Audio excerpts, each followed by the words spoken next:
¿Qué tal, amigos? Shabbat Shalom, bienvenido a este su programa de Lo Simple a Lo Complejo. Mi nombre es José Otero, director del Ministerio Es Jaim, el Árbol de las Vidas. Gracias le doy al Todopoderoso por permitirme estar aquí con ustedes nuevamente en otro programa más, aquí en Teshuva TV. Gracias a los hermanos que trabajamos semanalmente para traerle a ustedes el comentario de la Torá que nos corresponde estudiar. Gracias al Ministerio de Rico Cortés por proveernos esta plataforma para que así usted de habla hispana pueda recibir la sabiduría y la palabra del Todopoderoso. Amigos, hoy nos corresponde estudiar una parashá sumamente interesante, y si usted es nuevo en nuestra plataforma, continuamos repitiendo lo mismo. Estamos trabajando en una plataforma de estudio de 7 años que hemos llamado de Lo Simple a Lo Complejo, donde usted semana tras semana va a estar escuchando de parte de nuestro ministerio un comentario semanal correspondiente al segmento de la parashá de la semana. Las parashots, las porciones de la Torá se dividen en 7 segmentos con un maftir, que es el cierre de la parashá. Y nosotros vamos a estar trabajando por 7 años una aliyá por semana. Quiere decir que cuando habremos completado el primer ciclo de estudio, el segundo ciclo estaríamos trabajando la segunda aliyá, y el tercer ciclo, la tercera aliyá, así sucesivamente, hasta que completemos un estudio completo de la Torá. Obviamente se nos van a pasar temas, van a haber revelación fresca todos los años que vamos a estar hablando, porque la Torá es eterna y su mensaje es eterno, y por tanto la palabra del Todopoderoso no ha caducado. Y hoy, amigos, vamos a discutir la parashá Vayetze, que es la parashá que corresponde a Génesis 28:10 en adelante. Pero en este segmento de Lo Simple a Lo Complejo en Teshuva TV nos vamos a enfocar en discutir el segmento que corresponde a este ciclo de este año, y hemos llamado este tema la escalera de Jacob. Y como pueden ver en su pantalla, la aliyá, el segmento que vamos a estar estudiando, es Génesis 28:10 al 22. Amigos, Etz Jaim es un ministerio que se ha enfocado en estudiar la Torá desde los aspectos más simples hasta los aspectos más profundos. ¿Por qué enfatizamos en el estudio profundo de la Torá? Porque la Torá no fue dada simplemente para narrarnos una historia. La Torá, dentro de esa historia, preserva los códigos de la comprensión del conocimiento de Dios, que sin el estudio de ellos sería imposible estudiar el libro de Revelaciones. Y si usted ha observado en nuestros diferentes videos, ha notado que siempre hacemos énfasis con el tema del libro de Revelaciones, porque nosotros creemos firmemente que esta es la generación que está siendo preparada para entender el código del libro de Revelaciones. El código del libro de Revelaciones está fundamentado en la Torá y los profetas.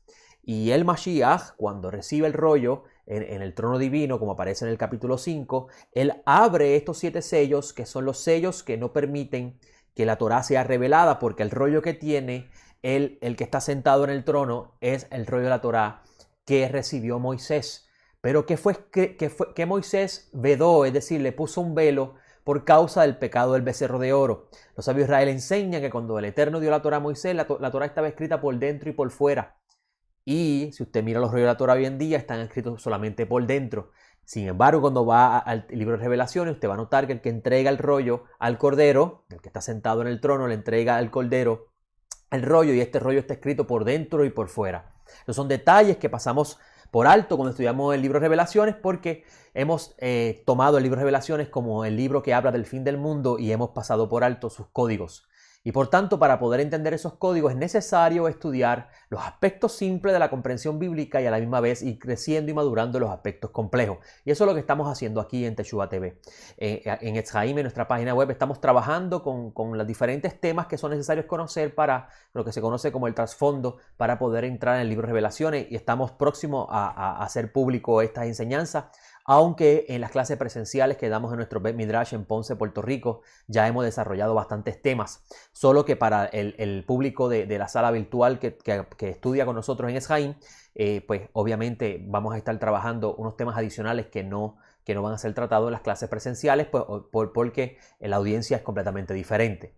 Vamos a lo que nos corresponde hoy. Primero, antes de leer la aliyá, que quiero leerla con ustedes, quiero hacer la verajá que nos corresponde, la bendición que nos corresponde con respecto a la lectura de la Torá. Baruch atah Adonai Eloheinu melech haolam asher kideshanu bemitzvotav v'tzivanu la'asot v'divrei Torah. Bendito eres tú, Adonai, nuestro Elohim, el Rey del Universo, que nos ha santificado con sus mandamientos y nos diste el precepto de estudiar las palabras de Torah. Por favor, Eterno, haz que la Torá sea grata a nuestros oídos. que podamos leerla, estudiarla, comprenderla. Danos de tu Santo Espíritu, el Espíritu de la verdad, para que podamos leer a Dios del cielo y podamos entender sus misterios, para que así podamos conocerte a ti, que eres la vida eterna. Te lo pedimos en el nombre y el mérito de nuestro Mesías, el Hijo de David, el Hijo del León, tu Hijo, el Mashiach Yeshua. Amén.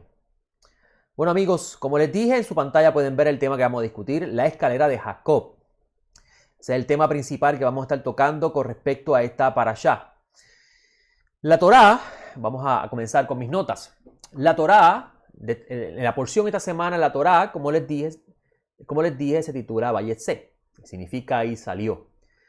Esta nos presenta en su primer segmento al patriarca Jacob saliendo de la casa de sus padres camino a la tierra de Harán. Acto totalmente opuesto a lo vivido por su abuelo Abraham.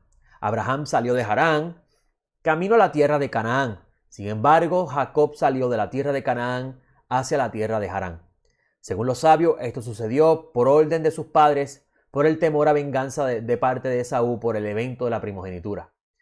En el antiguo Medio Oriente, la práctica de la primogenitura no era algo universal, y la misma consistía en herencia material. El primogénito usualmente recibía doble porción de su padre, dado que este sería el pater familias, el que iba a ser responsable de esa familia. Aquel que tendría la responsabilidad última de todos los miembros de la familia extendida, así como el continuo cuidado de los que han fallecido. Con esta responsabilidad venían grandes recursos para tales fines. Y sobre esta idea vamos a construir la idea de la primogenitura en el contexto de lo que está sucediendo en la vida de Jacob y Esaú. Ahora, lo que es sumamente interesante es que de repente la Torá da un giro en la historia, o mejor dicho, en su revelación y su comprensión, y la primogenitura tiene un sentido completamente diferente. Y vamos a ver que, por ejemplo, en los escritos apostólicos, la primogenitura está representado como el servicio a Dios. Y esa idea la tienen los hebreos en su mente en el primer siglo y lo van a tener también los profetas dentro del plan profético de Dios. Ahora, la Torá nos dice que Jacob en su camino a Harán halló cierto lugar. Lo interesante es que no dice el nombre de ese lugar. Luego del evento es que va a hablar sobre el nombre de este lugar. Y este lugar, como vamos a ver más adelante en la historia bíblica, se va a convertir, según la historia del pueblo de Israel, en lo que hoy conocemos como el monte del templo. Y en este lugar Jacob va a vivir una experiencia espiritual que la Torá nos describe en el siguiente texto, y quiero que vayan a nuestra pantalla para que puedan ver ese texto.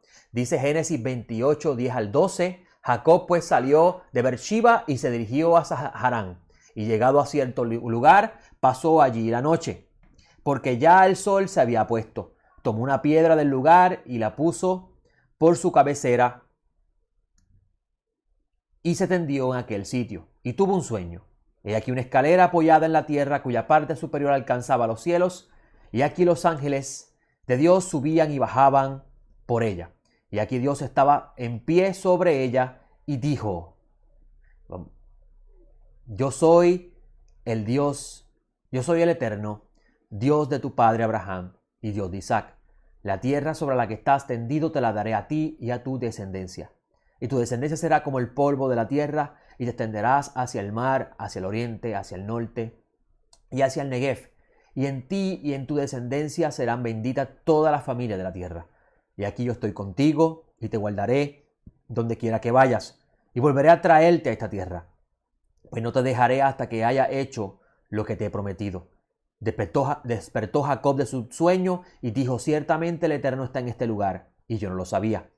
Y asustado añadió: cuán terrible es este lugar. Esto no es sino casa de Dios y puerta de los cielos. Jacob madrugó por la mañana y, tomando la piedra que había puesto por su cabecera, la erigió como una estela, derramó aceite sobre su cúspide y llamó el nombre de aquel lugar Betel. Sin embargo, al principio el nombre de la ciudad era Luz. Y Jacob hizo un voto solemne diciendo: si Elohim estuviera conmigo y me protegiera en este camino que ando, y me diera para comer pan, me diera pan para comer y vestido para vestir, y yo volviera en paz a la casa de mi padre, el Eterno llegaría a ser mi Dios. Entonces esta piedra que he puesto como estela será casa de Dios, y de todo lo que me des, de seguro aportaré el diezmo para ti.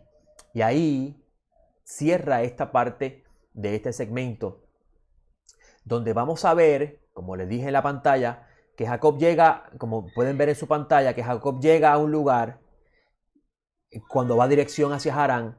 Este lugar, que en hebreo es Macom, pasó allí la noche, porque el sol se había puesto, tomó una piedra del lugar y la puso sobre su cabecera y se tendió en aquel sitio. Dicen los sabios que el texto hebreo es un poco ambiguo con respecto a eso y parece dar a entender que tomó varias piedras en vez de una sola.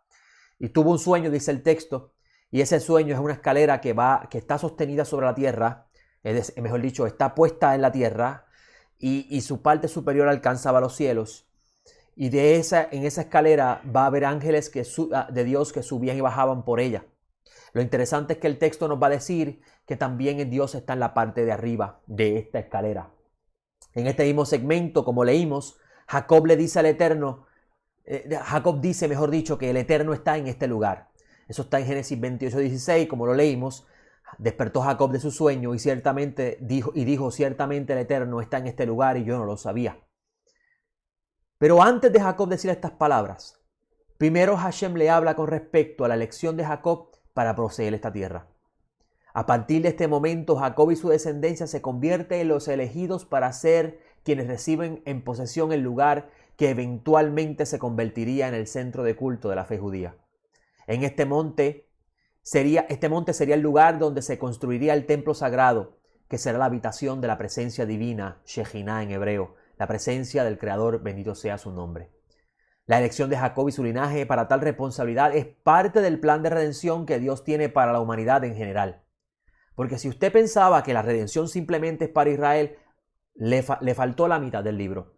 Porque la humanidad también va a ser redimida y lo vamos a ver en el plan de la Torá y los profetas, solo que nosotros hemos pasado eso por alto porque hemos pensado que la Torá gira alrededor simplemente de Israel y estamos casi en lo cierto. Lo que nos falta es entender cuál es la responsabilidad que tiene Israel como pueblo escogido ante el mundo entero. Y por eso es que Shaul va a representar metafóricamente este judío en el cual los de las naciones se agarran de los sisit para decir, es cierto que el Dios verdadero anda contigo, vamos contigo, como dice el profeta Zacarías. Y es porque las naciones, los gentiles, no tenían herencia, fueron dispersadas en la Torre de Babel y estaban siendo exterminadas porque su raíz no era una raíz que estaba siendo escogida y sostenida por el Todopoderoso. Al contrario, la raíz que estaba siendo sostenida y protegida era la raíz del árbol de Abraham, porque él fue el elegido para este propósito.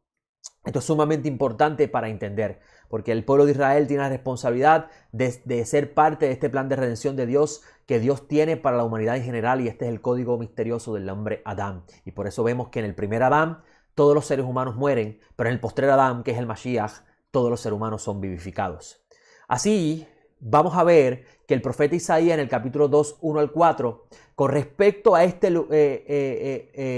lugar donde Jacob llega, este lugar que en hebreo es Macom, que no tiene un nombre específico por el momento, Isaías va a hablar sobre cómo este lugar se va a convertir en el centro importante para la humanidad en general. Mire el capítulo Isaías 2, capítulo 2, versículo 1 al 4. Dice el texto, y pueden verlo en su pantalla, vamos a cambiar el monitor aquí. Dice el texto: visión que tuvo Isaías ben Amós acerca de Judá y de Jerusalén. Acontecerá en los postreros días que el monte de la casa del Eterno será establecido en la cima de los montes, y se alzará sobre los collados, y acudirán a él todas las naciones. E irán muchos pueblos y dirán: venid, subamos al monte del Eterno. Mire qué interesante. Escuche bien el texto. Acontecerá en los postreros días que el monte de la casa del Eterno será establecido en la cima de los montes. Este monte es el monte que está actualmente Jacob en el relato de la parashá.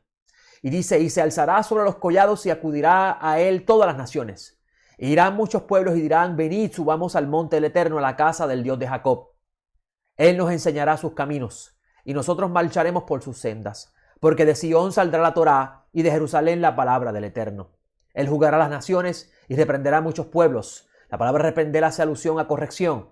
De sus espaldas forjarán arados y de sus lanzas hoces. Vamos a ver que va a haber un cambio en el pensamiento humano, porque ya el hombre no va a construir para destruir, sino va a construir, no va a crear instrumentos para destrucción, va a crear instrumentos para corrección. Y eso es lo que significa de sus espaldas forjarán arados y de sus lanzas hoces. No alzará la espada nación contra nación, ni se adiestrará más para la guerra. Mire qué interesante la profecía del profeta, porque esto hace alusión al plan profético que tiene Dios con la humanidad en general, con Israel como el centro principal para ello. Y esto porque de Israel vendrá el Mashiach, y el Mashiach será el Rey del Eterno, donde la humanidad en general tendrá nuevamente esa esperanza de paz que fue prometido por medio de los profetas a través del Espíritu del Mesías, como dice Shaul de Tarso, o lo dice Pedro, si no me equivoco. Para llegar a este tiempo, primero era necesario la construcción de este pueblo, y por eso vamos a ver que la Torá, de repente, cuando nos presenta la situación mundial de la humanidad en general, con la caída de Adán, con la destrucción del gran Mobul y las razones de la destrucción, del gran diluvio, cuando entendemos las razones de la destrucción, vamos a entender por qué la humanidad se sigue degradando. Entonces, la Torre de Babel, que nos muestra la dispersión de la humanidad, cómo el Eterno fue el que dispersó la humanidad, porque el autor de la creación y el autor de la historia se llama Hakadosh Baruj Hu, bendito sea su nombre. Con esto le estoy diciendo, amigos, que todo esto es un plan para conocer a Dios, y que nosotros simplemente somos parte de ese plan cuando nos montamos en el camino del Eterno, pero cuando nos salimos del camino somos parte del plan de la destrucción. Y es interesante, amigo, que para que este plan de redención se forme en la figura del Mesías, que por eso es que Shaul de Tarso dice que el propósito, la meta de la Torá es el Mesías, porque la razón por la cual el Eterno le entregó la Torá a Israel es para que viniera el Mesías y trajera la justicia al mundo. Bendito sea el nombre del Eterno. Y dice mis notas que para llegar a este tiempo primero era necesario la construcción del pueblo que tendría la responsabilidad de ser luz al mundo.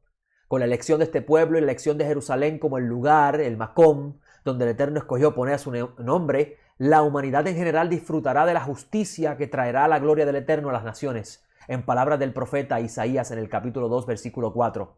Él jugará entre las naciones y reprenderá a muchos pueblos. De sus espaldas forjarán arados y de sus lanzas hoces. No alzará la espada nación contra nación, ni se adiestrarán más para la guerra. Estamos hablando de una época de paz, donde la justicia del Eterno será vista. Shaul de Tarso, como les dije en una de sus cartas, habla del propósito de la meta, la razón de la Torá, y es el Mesías. Porque el Mesías, siendo el rey de Israel y siendo el rey de la humanidad, porque así el Eterno lo quiso, por eso lo que significa toda autoridad me ha sido dada en el cielo y la tierra, y no significa que en estos momentos el Mashiach es el que controla la existencia. Eso es un tema para otro momento, tenemos que entender eso correctamente. Cuando Shaul de Tarso está diciendo que el propósito de la meta de la Torá es el Mesías, es que la razón de ser de la entrega de la Torá es el advenimiento del Mesías, porque el Mesías será el rey, el cual ejecutará los estatutos y los decretos establecidos en la Torá y traerá a través de la práctica de la Torá una era de paz, prosperidad, una era de no enfermedad, una era de restauración completamente. Y esa es la era mesiánica que todos esperamos que sea pronto en nuestros días. Pues con el pasar del tiempo de los gentiles haberse divorciado de la sinagoga, que nace con el pasar del tiempo una solución a este problema completamente diferente, y es la idea de que cuando nos morimos nos vamos al cielo, y cuando venga el Mesías es para llevarnos al cielo y este mundo va a ser destruido. Algo que no tiene ninguna base y fundamento dentro de la Escritura si lo leemos claramente. Ahora, con respecto al Mesías, al rol del Mesías y la función que va a tener el Mesías y el porqué del Mesías, en el rollo de Isaías leemos en Isaías 42:4 que habla sobre él diciendo que el Mesías no vacilará ni desfallecerá hasta que haya establecido la justicia en la tierra. Y en su enseñanza, la palabra ahí es Torató, que es la raíz, comparte la raíz de la palabra Torá, esperanzarán las costas. En otras palabras, las naciones esperan la justicia del Mesías, porque en la justicia del Mesías serán liberados las naciones. Y esto lo tenía Shaul en su mente cuando fue al exilio de la dispersión de la Torre de Babel, cuando habló a los gentiles. La Torá en su revelación gradual va preparando el camino para la comprensión del plan de redención para la humanidad. Adán es el código del nombre humanidad. Plan en el que Israel tendrá un papel protagónico por elección divina. Pues de Israel vendrá aquel que se convertiría en el postrer Adán, en donde toda la humanidad volverá a la vida para vivir el plan inicial de Dios. ¿Cuál es ese plan inicial de Dios? Morar en medio de nosotros. Ahora, este evento vivido por Jacob está construido sobre la base de la comprensión de la época.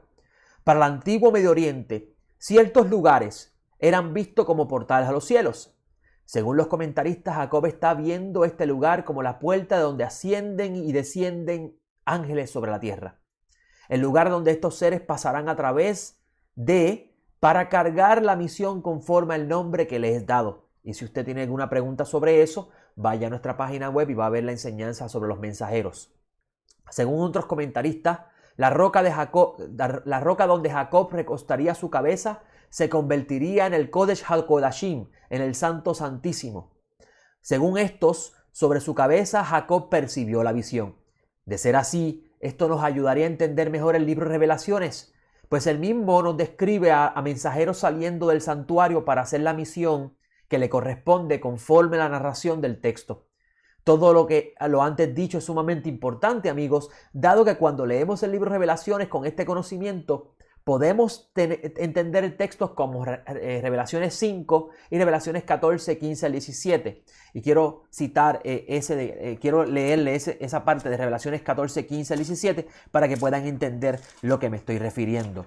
Los sabios Israel enseñan que de este lugar es que salen ascienden y descienden ángeles, en el sentido de que de este lugar salen las órdenes de parte del Todopoderoso para la misión que le corresponde a cada ángel. Y hemos enseñado en nuestro sitio web Eshaim que los mensajeros cargan un nombre particular correspondiente a su función. No es que haya un ángel en sí que se llama Rafael y ese es el único ángel que existe, sino que el ángel Rafael se llama Rafael porque su responsabilidad, conforme al nombre que tiene, es traer el evento de la sanidad, dependiendo el evento de la sanidad correspondiente a la orden dada por el Eterno. Bendito sea su nombre en su trono. Y vamos a ver que en el capítulo 14 de Revelaciones, versículo 15 al 17, vamos a ver esta idea establecida en la narración, cuando vamos a ver unos ángeles saliendo de ciertas áreas, y esto nos enseña lo que la Torá nos quiere presentar con respecto a este evento de Jacob y la idea de los mundos espirituales, que es que los mundos físicos, quiero decir, es una sombra de los mundos espirituales. En el capítulo 14 del libro de Revelaciones, por ejemplo, vemos en el versículo 15 que dice: y salió del santuario otro ángel, clamando con gran voz al que está sentado sobre la nube: envía tu voz y ciega, porque la hora de cegar ha llegado, pues la mies de la tierra está madura. Este ángel, como pueden ver, viene con una orden, y es anunciarle a otro ángel lo que le corresponde hacer. Obviamente este otro ángel que le anuncia al que le está anunciando es de menor rango, porque en el mundo espiritual hay una jerarquía. El que estaba sentado sobre la nube arrojó su hoz en la tierra, y la tierra fue cegada. Y otro ángel salió del santuario, vemos otra vez otra repetición, que está en el cielo, teniendo él también una hoz afilada. Mire qué interesante, porque el Eterno le dice a Moisés, y eso es uno de los temas que estamos tratando en el estudio del libro de Revelaciones, los estudios introductorios. El Eterno le dice a Moisés: haz el tabernáculo conforme al modelo que te voy a mostrar. Y vamos a ver en el libro de Revelaciones que el modelo que está bien, que es el que el Eterno le entrega, le muestra a Moisés, está en los Shamaim, está en los cielos, y ese es ese santuario donde están saliendo las órdenes del Todopoderoso. Y estas cosas usted las va a entender cuando vamos entendiendo un poco más allá de la narración física de la Torá, de los eventos históricos, lo que la Torá nos quiere introducir en la reparación de la comprensión humana. Todo viene del Creador. Amigos, todo viene del Creador. Lo bueno y lo malo. Léase Isaías 45. Y esto Isaías 45 le va a manifestar esto a Ciro, el rey Ciro, una persona que viene de un pensamiento zoroastra, donde el pensamiento de Zoroastra es un pensamiento dual, un pensamiento que enseña que el bien viene de Dios y el mal viene de una fuerza opositora a Dios. Usted va a leer el capítulo 45 de Isaías, y claramente Isaías, el profeta, el Eterno por la boca del profeta dice: yo soy el que hace esto y hace lo otro. Nadie más. Y esto es sumamente importante, amigo, porque cuando vamos a estudiar la Torá nos va a dar las bases de la comprensión para que usted vaya entendiendo quién es el Creador, cuáles son sus atributos, cómo opera su creación y cuál es la relación suya con Dios. Y el ser humano, haberse degradado por causa del pecado del becerro de oro y la causa de la caída de Adán también, para incluirlo ahí, porque la caída de Adán y el pecado del becerro de oro van de la mano. Eso lo vamos a estudiar más adelante. El ser humano pierde de perspectiva lo que es, quién es el creador. Y entonces comienza a especular. Y la Torah viene a hacer esa reparación, donde cuando venga el Mashiach nos va a explicar los detalles adicionales que están en la Torah, que nosotros hemos pasado por alto porque no tenemos la capacidad de comprenderlo. Y por eso vemos que a Israel se le promete un pacto renovado, y el convenio renovado gira alrededor del conocimiento de Dios. Y por eso es que Daniel le dice, el Eterno le dice a Daniel, el ángel le dice a Daniel que el conocimiento aumentará. Pero vamos a seguir en nuestras notas. Ahora, en Revelaciones 5, Juan habla de 24 ancianos. ¿Quiénes son estos 24 ancianos? Es importante que usted como persona que está en el camino de Dios comience a hacerse preguntas. Porque Dios no quiere que usted sea una persona que se siente en un lugar y le enseñen algo y usted se quede aceptándolo sin hacerse preguntas.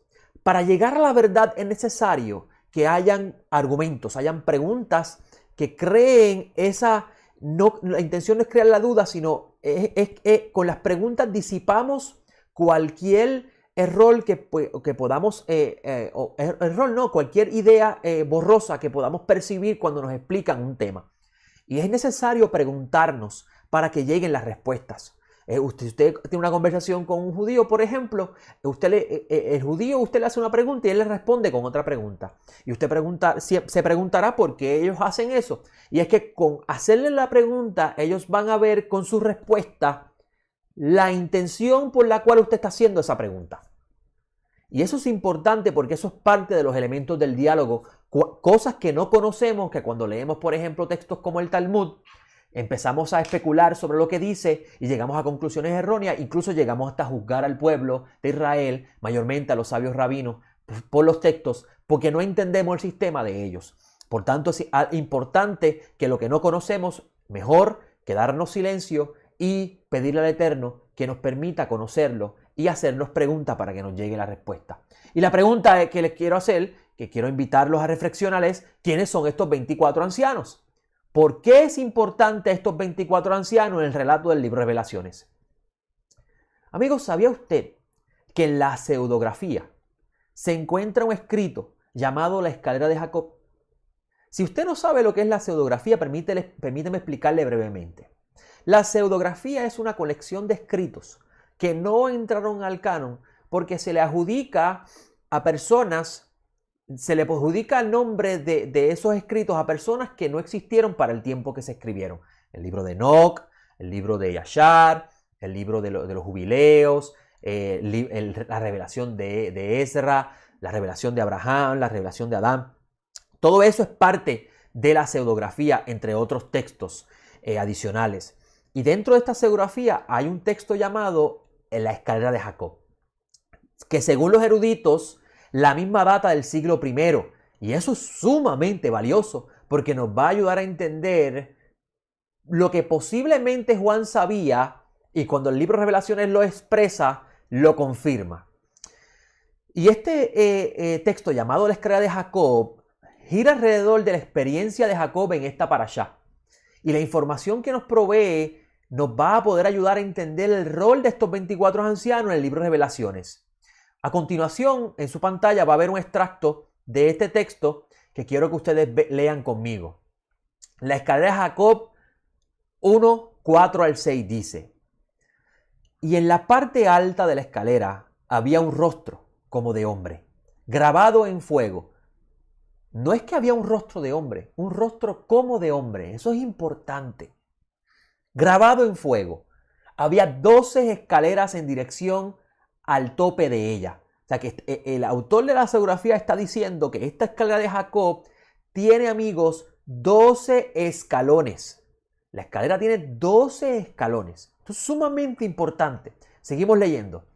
Dice: donde había 2 rostros humanos a la derecha y a la izquierda, y se refiere al tope de la escalera.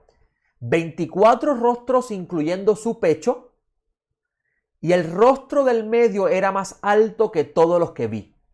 aquel que estaba en fuego, incluyendo los hombros y brazos, extremadamente tenebroso, más que los otros 24 rostros. Interesante eso, ¿verdad? Vamos a leerlo nuevamente.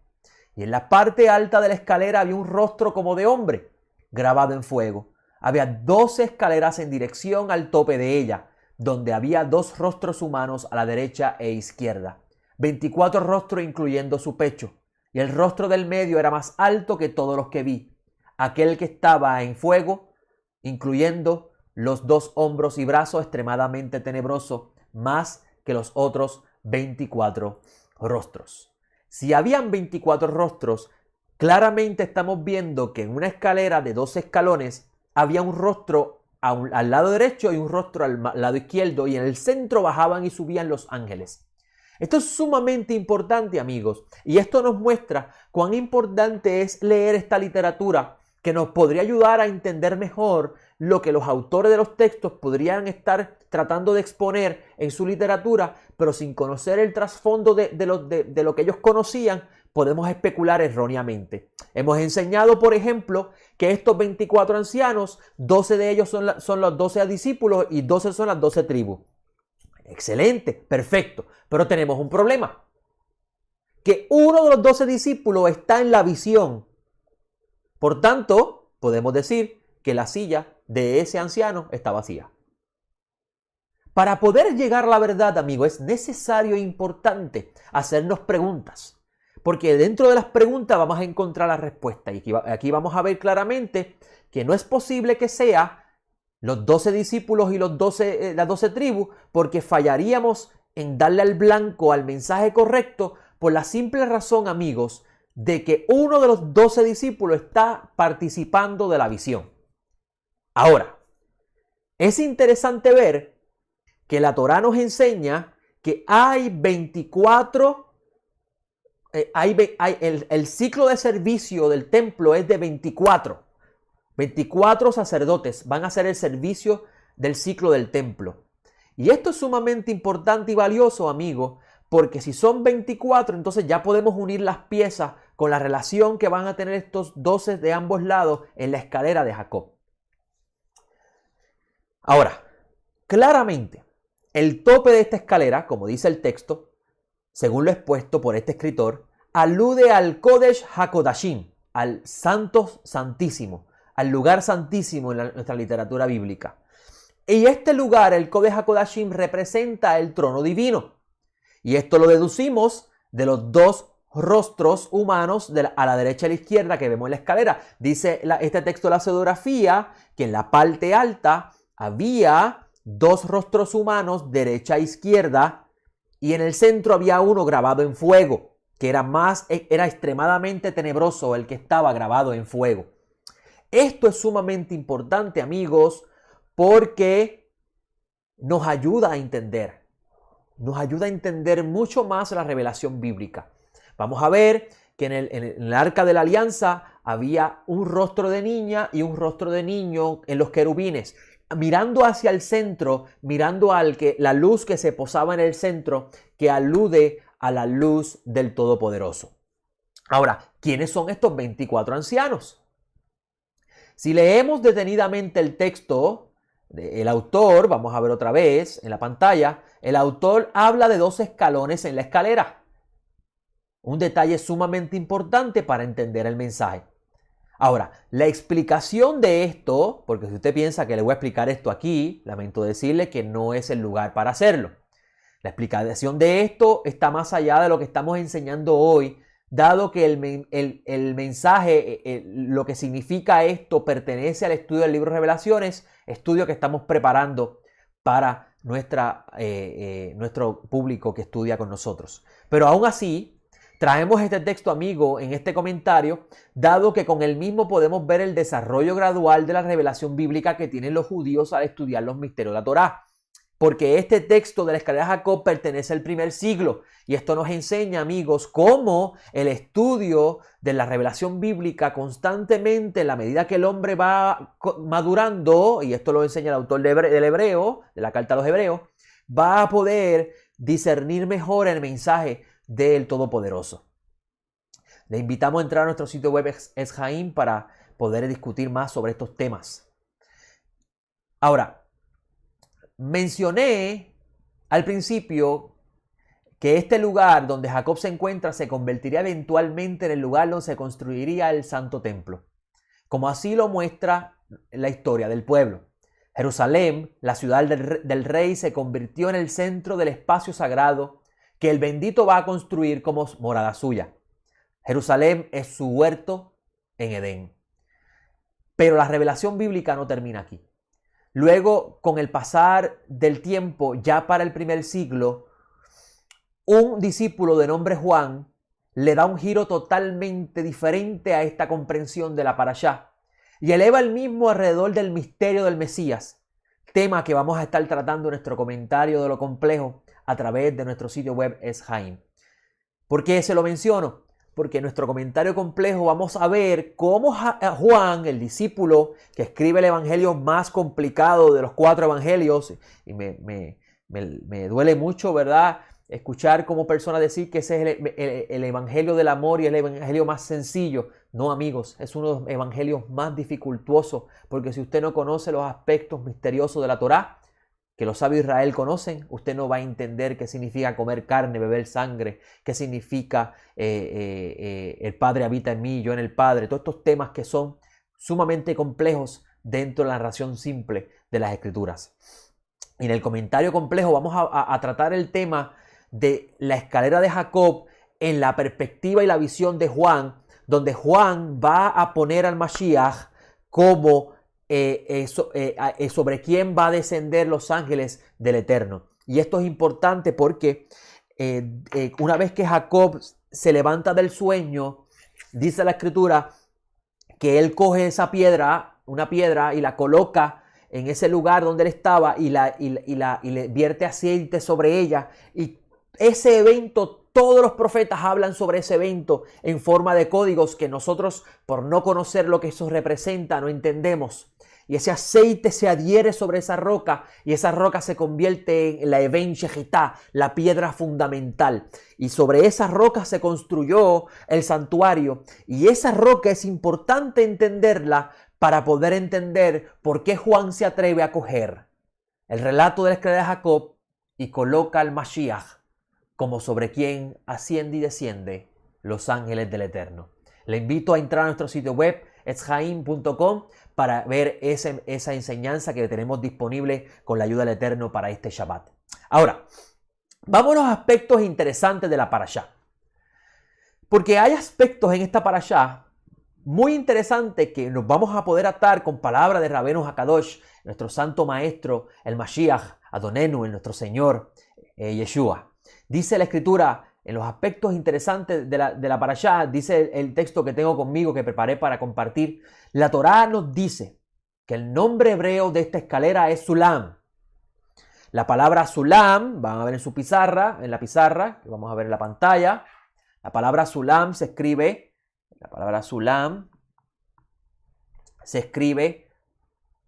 Samek, Lamed, Mem. Así se escribe la palabra Sulam. Esta palabra también se puede escribir de esta forma. Es permitida escribirla así. Samek, Vav, Lamed, Mem.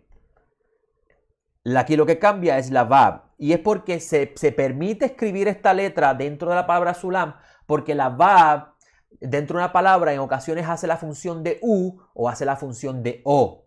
Y por tanto es permitida utilizarla para la palabra Sulam. Según los sabios de Israel, y esto es importante, esta escalera de Jacob representa el servicio divino, donde el humano en el camino de la vida, al decidir servir al Creador, comienza un proceso largo de ascenso por esta escalera hasta llegar al trono divino. Esto es sumamente importante para comprender palabras que Yeshua dice en Juan y en textos como Daniel 7, 13 al 14 y Revelaciones 5. Por eso es que dice en Revelaciones el que venció y se le dio la llave de David, ¿verdad? Que dice todas estas cosas el libro de Revelaciones.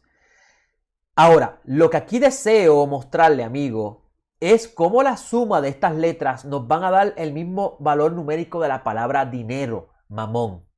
Y esto es sumamente importante porque el pueblo de Israel tiene un sistema de interpretación bíblica que se llama gematría. Y es que el sistema consiste en que cada letra hebrea tiene un valor numérico. Y ese valor numérico es importante a la hora de descifrar y estudiar los códigos. Permítame abrir nuevamente que se me cerró. Descifrar los códigos de la escritura. Y mire qué interesante. La suma de la palabra Sulam, la Samech vale 60, la Vav 6, la Lamed vale 30 y la Mem vale 40. Si sumamos, vamos a ver que 60 y 40 son 100, 36 y 36, tenemos 136. La palabra dinero en hebreo es la palabra mamón. Y vamos a ver en el texto, la palabra mamón, cuando la escribimos, que tiene la misma gematría, la Mem. Mamón se escribe Mem. Déjame escribir nuevamente aquí como correctamente. Mem, Vav, Nun. Ahí dice mamón. Y déjame poner la palabra mamón aquí al lado. Mamón. Y es la palabra hebrea para dinero. Si usted suma las letras, usted se va a llevar una gran sorpresa. 40 y 40 son 80. La palabra Nun vale 50, tenemos 130. Y la palabra Vav vale 6, tenemos 136. Es decir, que la escalera y la palabra mamón, dinero, tienen la misma gematría. Ahora, esto es sumamente interesante, dado que si el subir la escalera, Sulam en hebreo, es símbolo del servicio al Creador, entonces podemos entender las palabras de Yeshua en el libro en el Evangelio según Mateo, capítulo 6, versículo 24 al 34, donde Adonai nos dice: ninguno puede servir a dos señores, porque aborrecerá al uno y amará al otro, o se apegará al uno y menospreciará al otro. No podéis servir a Dios y a Mamón. Qué interesante, ¿verdad? Ahora vemos cómo Yeshua enseña esto. Obviamente, por la asociación que tienen los valores numéricos, la palabra Mamón y Sulam. Porque si la escalera representa el servicio divino y el hombre envolverse en el camino de Dios para llegar hasta el trono divino y presentar las ofrendas de agradecimiento, entonces el que sirve el dinero se le hace imposible envolverse en esta escalera. Por tanto, dice el maestro, bendito sea, no os afanéis por nuestra vida, qué habéis de comer, ni por vuestro cuerpo, qué habéis de vestir. ¿No es la vida más que el alimento y el cuerpo más que el vestido? Mirad las aves del cielo, que no siembran ni ciegan, ni recogen en graneros, y vuestro Padre Celestial las alimenta. ¿No valéis vosotros mucho más que ellas? ¿Y quién de vosotros puede aún afanarse en añadir a su estatura un codo? También en cuanto al vestido, ¿por qué os afanáis? Considerad atentamente los lirios del campo, cómo crecen, no trabajan con fatiga, ni hilan. Pero os digo que ni Salomón en todo su esplendor se vistió como uno solo de ellos. Y si la hierba del campo que hoy existe y mañana es echada al horno, Dios la viste así, ¿no hará mucho más a vosotros, oh hombre de poca fe? No os afanéis pues diciendo qué comeremos o qué beberemos o qué vestidos con qué seremos vestidos. Porque los gentiles buscan con afán todas estas cosas. Pero vuestro Padre Celestial sabe que tenéis necesidad de todas ellas. Buscad primeramente el reino y la justicia de Él. En otras palabras, trépate en la escalera y camina al reino de la justicia. Y todas estas cosas os serán añadidas. No te afanes por el mañana, porque el mañana se preocupa por sí mismo. Basta a cada día, su propio mal. Es que interesante, amigo, porque si esta escalera representa el servicio divino y la responsabilidad que tiene el discípulo de comenzar en el camino de Dios, a andar siguiendo las pisadas del Maestro, entonces él tiene la gran encomienda o la gran lucha de decidir a quién va a servir. Los deseos personales con las riquezas o los deseos de Dios. Su voluntad o la de Dios. Porque no puedes tener dos señores en tu vida. Y es interesante que estas palabras de Adonenu se encuentran en el Evangelio de Mateo, un evangelio que claramente va dirigido a aquellos que quieren ser discípulos. Porque Mashiach le dice en ese evangelio al final, vayan y hagan discípulos. Yeshua no ordenó que vayan a hacer conversiones. Yeshua ordenó hacer discípulos en este evangelio. Un evangelio que tiene una audiencia completamente diferente. Una audiencia que si usted no conoce la intención del evangelio en su construcción, puede llegar a conclusiones que, como hasta el día de hoy hemos visto, totalmente erróneas. Amigos, espero en el Todopoderoso que hayan disfrutado hoy este comentario que hemos tenido compartido con ustedes. Lo hemos preparado con toda la humildad del cielo, pidiéndole siempre al Todopoderoso que nos ayude a poder preparar comentarios simples que le ayuden a ustedes a estudiar y comprender la Torá y podamos atarlos con las palabras de Adonenu Hakadosh. Porque el Mashiach tiene todo el conocimiento de la verdad de la Torá. Y por tanto, cuando pensamos que las palabras que están registradas en los evangelios son simples narraciones de las palabras de Yeshua en su vida histórica, vamos a perder de perspectiva la riqueza y las perlas hermosas que están en la Torá que Adonenu Kadosh enseñó cuando estaba caminando entre sus discípulos. Bueno, amigos, espero en el Todopoderoso, como les dije, que hayan disfrutado esta parashá. No se pierda nuestro comentario complejo. Entra a nuestro sitio web, eshaim.com. En nuestro sitio web estamos trabajando el proceso de convertir por medio de suscripción los estudios con nosotros. Actualmente, por la situación del internet que ya está mejorando, estamos todavía con el espacio abierto para todo público, pero próximamente va a ser por medio de suscripción, y esto porque nos queremos centrar en educar a las personas que quieren con seriedad estudiar la Torá, no como un libro de desafío teológico, sino como el libro que les enseña a vivir la vida de redimidos. Mi nombre es José Otero, director del Ministerio Eshaim. Me despido hasta el próximo encuentro aquí en Teshuva TV, de lo simple a lo complejo. Shalom.